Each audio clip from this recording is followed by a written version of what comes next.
किसान भाइयों नमस्कार, मैं हूं रामलाल धाकड़ और आप देख रहे हैं स्मार्ट एग्रीकल्चर यूट्यूब चैनल। यह है मेरा KDS 726 सोयाबीन। किसान भाइयों, मैं मध्य प्रदेश के नीमच ज़िले से बिलोंग करता हूं और इस साल मैंने 1 बीघा में KDS 726 सोयाबीन लगाया है, जो सोयाबीन अब 80 दिनों का हो चुका है। तो इस वीडियो में हम आगे डिटेल से चर्चा करेंगे कि इस समय पर मेरे KDS 726 सोयाबीन की स्थिति कैसी है। मतलब कि मेरे KDS 726 सोयाबीन में कीट और रोगों का कितना अटैक देखने को मिला है, इस सोयाबीन में फुटाव किस प्रकार से हुआ है, कितनी फलियाँ आई हैं और अगले साल के लिए इस वैरायटी को लेकर मेरी क्या राय है। मतलब कि अगले साल ये वैरायटी लगाना चाहिए या फिर नहीं लगाना चाहिए। तो इसकी पूरी जानकारी के लिए आप वीडियो को बिना स्किप के अंत तक देखिए और आप हमारे चैनल पर पहली बार आए हो तो नीचे दिए गए लाल अक्षरों के सब्सक्राइब के बटन पर क्लिक कर दीजिए और उसके पास में जो घंटी का निशान आए हैं उसे भी ज़रूर दबा दीजिए, ताकि हम जैसे नया वीडियो अपलोड करें उसका नोटिफिकेशन आपको तुरंत मिल जाए। किसान भाइयों, अब अगर मेरे KDS 726 सोयाबीन के बारे में बात करें तो मेरे इस प्लॉट में 10% पौधे तो पूरी तरीके से सड़ चुके हैं। आप वीडियो में देख पा रहे होंगे कि ये पौधा पूरी तरीके से सूख चुका है, इसकी जड़ें खत्म हो चुकी हैं। तो इस प्रकार से 10% पौधे पूरी तरह से ख़राब हो गए हैं। अगर बात करें कि ये पौधे इस तरीके से ख़राब क्यों हुए हैं, तो इसका प्रमुख कारण ये है कि इस वैरायटी को हमारे क्षेत्र का मौसम सूट नहीं खाया, जिसकी वजह से इस वैरायटी के पौधे पूरी तरह से ख़राब हो चुके हैं। और हमारे प्लॉट में 70% पौधे ऐसे हैं जिनके पत्ते पूरी तरह से पीले पड़ चुके हैं और उन पौधों पर एक भी फली नहीं आई है। और अगर कुछ पौधों पर फलियां आई भी हैं तो वह फलियां सूखने लग गई हैं। मतलब कि 70% पौधे इस तरीके से ख़राब हो गए हैं। इन पौधों का तना पूरी तरह से काला पड़ चुका है।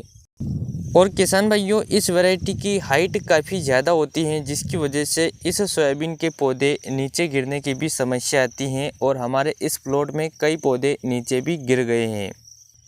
अब अगर इस सोयाबीन के जिन पौधों में फलियां आई हैं उस पौधे की फलियों के बारे में बात करें तो फलियां ठीक ठाक कंडीशन में आई हैं। फलियां ना ज़्यादा आई हैं ना ज़्यादा ही कम आई हैं।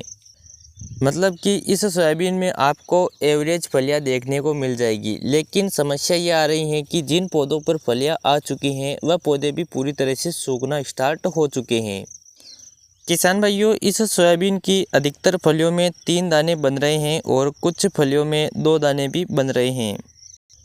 तो कहने का मतलब ये है कि हमारे क्षेत्र में तो KDS 726 सोयाबीन पूरी तरह से ख़राब हो चुकी हैं। जिन किसान भाइयों ने KDS 726 सोयाबीन लगाए हैं उनके खेत पूरी तरीके से खाली होना शुरू हो गए हैं। लेकिन अब आप में से कुछ किसान भाई यह बोलेंगे कि आपने इस सोयाबीन का बीज थोड़ा ज़्यादा डाल दिया है, जिसकी वजह से पौधे नीचे गिर गए हैं और पौधों में रोग आ रहा है। तो मैं आपको बता दूं कि इस सोयाबीन का बीज हमने 16 किलोग्राम प्रति एकड़ की दर से डाला है।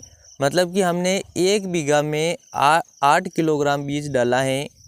लेकिन हमने एक गलती ज़रूर की कि हमने इस सोयाबीन में लाइन से लाइन के बीच की दूरी 16 इंच रखी, जबकि इस सोयाबीन की हाइट ज़्यादा होती है तो लाइन से लाइन के बीच की दूरी हमें कम से कम 20 इंच रखना चाहिए थी। लेकिन जिन किसान भाइयों ने लाइन से लाइन के बीच की दूरी 20 इंच तक रखी है, उन किसान भाइयों के सोयाबीन की कंडीशन भी बिल्कुल ऐसी ही है। उनके कंडीशन में भी कोई सुधार नहीं है।